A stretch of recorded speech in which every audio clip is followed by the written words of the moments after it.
everybody, welcome back to my channel. If you're new here, welcome. I'm Amber Rose, also known as the Religious Hippie. You can basically follow me on any social media platform, or you can go straight to my website at thereligioushippie.com. So today's video is a little bit more serious, and it's not going to be one of our lighthearted videos per usual, but it's a very important topic, and I need to cover it because I have gotten so many DMs about how to quit pornography. People have been emailing me, and unfortunately, I just cannot get to everybody, so I figured I'd make this video so that you guys can learn how you can be on the path to healing and how to quit pornography for good. Now, I've only recently become more open about my own journey with pornography, how I was exposed to it, and everything like that.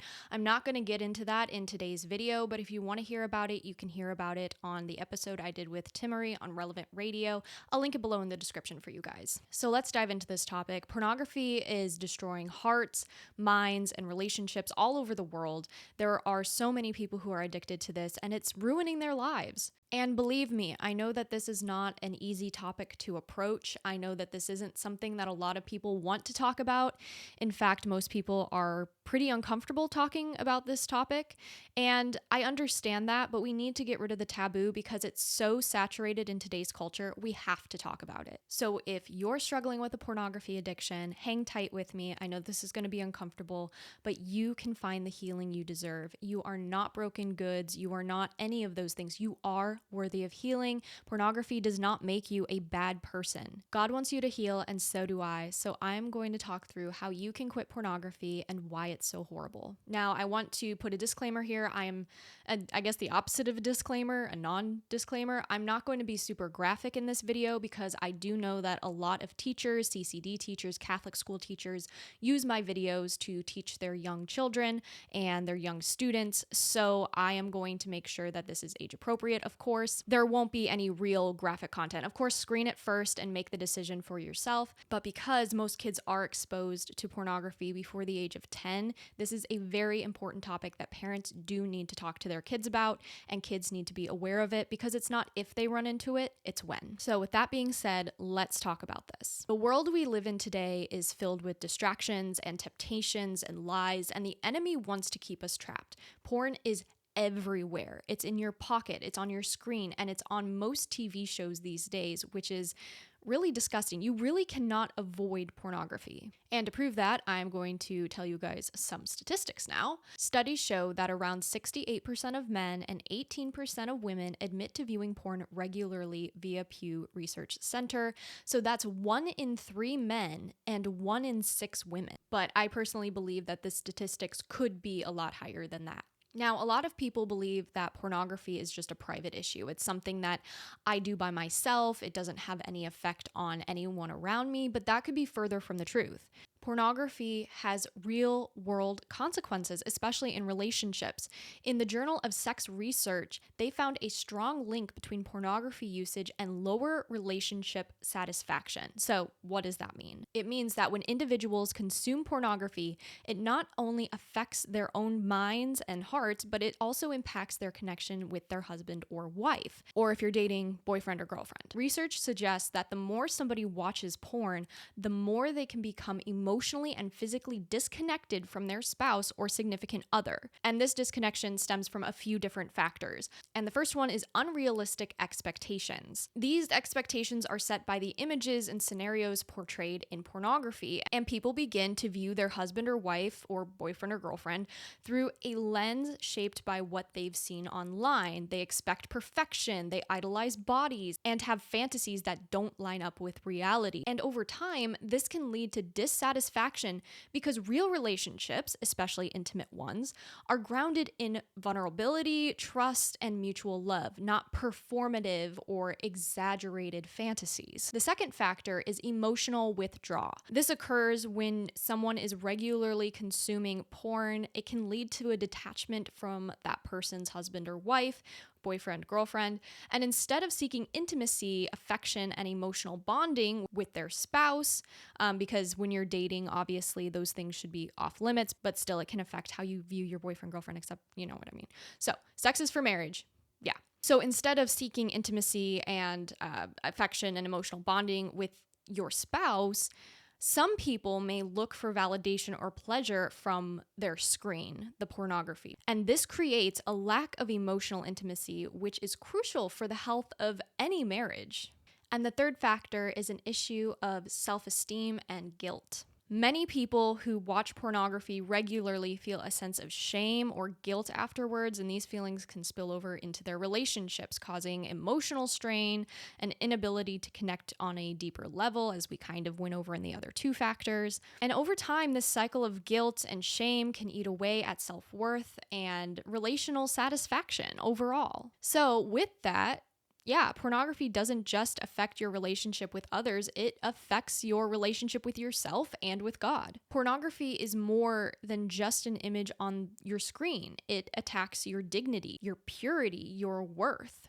It's telling you lies about your identity and others. It reduces human beings to mere objects for gratification and pleasure. And we know deep down that that is not who we are meant to be. And society will tell you that pornography, oh, that's just like a little harmless habit. No, I mean, it affects all of us. It's poison, it's toxic. It numbs your heart, it distorts your view of sexuality, and it leaves you feeling empty, ashamed, and alone. I'm sorry, but those are not good things. Pornography, like I said, turns people into things to be used for selfish pleasure. It feeds the cycle of exploitation, abuse, and human trafficking, and if that doesn't break your heart, I don't know what will. But all right, so now we know about the gravity of the situation. Let's talk about the steps you can take to overcome it. It's not going to be easy, but it is absolutely possible. And take it from me and from so many others who have gone down this path, you can break free, and I want you to break free. So the first thing you need to do is acknowledge you have a problem. This is what you have to do with any addiction, whether it's pornography, alcoholism, nicotine addiction, whatever it might be.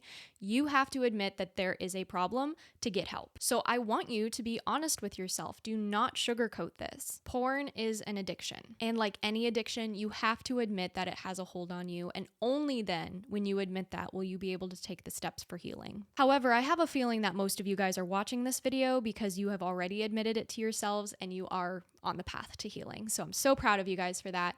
Let's get into some more steps. If we don't count number one as number one, bring it to prayer and go to confession. Prayer is going to be your lifeline. The sacraments are going to be your lifeline during this time of healing. The strength that you need to overcome addiction comes from God and God alone.